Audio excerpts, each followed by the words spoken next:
तर मुंबईचा महापौर 30 जानेवारीला शपथ घेण्याची शक्यता आहे।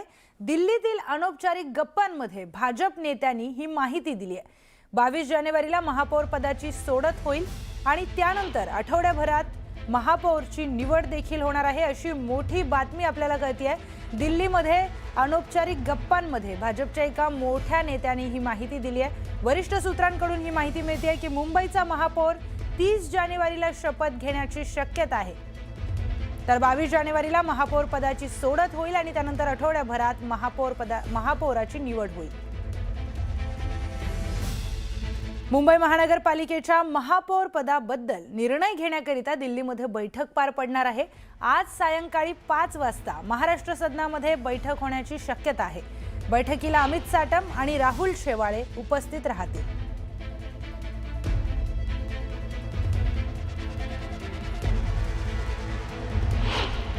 आम्ही भेटणार जरूर आहोत, परंतु ती भेट आमची ही गटस्थापना, गटाचं रजिस्ट्रेशन, पक्षाची बैठक, गटनेत्याची निवड आणि अशा सगळ्या तांत्रिक बाबींकरता, तांत्रिक गोष्टींकरता आम्ही आज जरूर भेटणार आहोत। राहुल शेवाळे दिल्लीत गेलेले, मी तुम्हाला कालच म्हणालो ना की दिल्लीतून चाव्या मारल्या जातात म्हणून। तुम्ही ऐकलं असेल की मी असं म्हणालो की मुंबईचा महापौर कोणी दिल्लीतून ठरवलं जाईल, हे आतापर्यंत इतिहासात घडलं नव्हतं। म्हणजे दिल्लीचा मुंबईचा महापौर ठरवण्यासाठी शिंदे गटाच्या नेत्यांना किंवा पुढाऱ्यांना जाऊन अमित शहाच्या पायाशी बसावं लागतंय। मी वारंवार सांगतोय, महापौर मुंबईचा आहे, महाराष्ट्राचा आहे, आणि शिंदे आणि त्यांच्या लोकांना दिल्लीत चक्रा माराव्या लागत आहे। हाच महाराष्ट्राचा अपमान।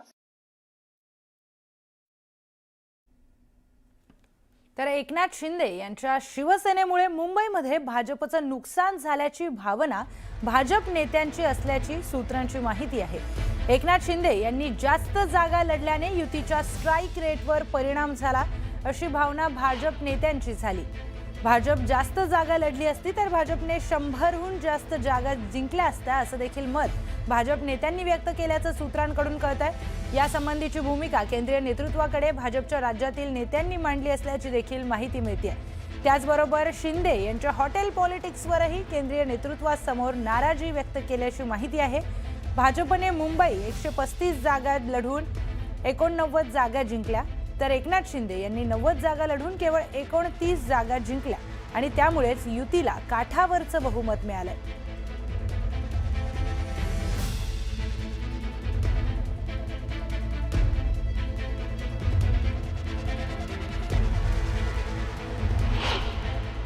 हा त्यांचा अंतर्गत प्रश्न आहे। महानगरपालिका निवडणुका संपलेल्या आहेत, निवडणुकांत एक वर्तुळ पूर्ण झालेलं आहे, लोकसभा ते महानगरपालिका।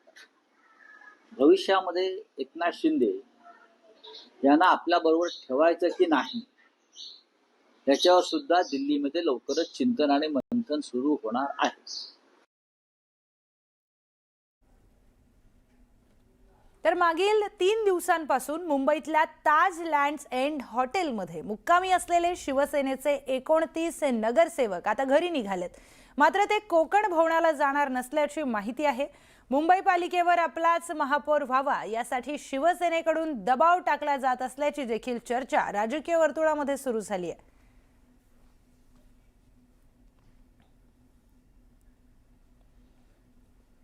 तर मुंबई महापालिकेमध्ये महायुतीला बहुमत मिळालं, पण त्यानंतर महापौर कोण बनणार यावरून पेच सुरूच आहे।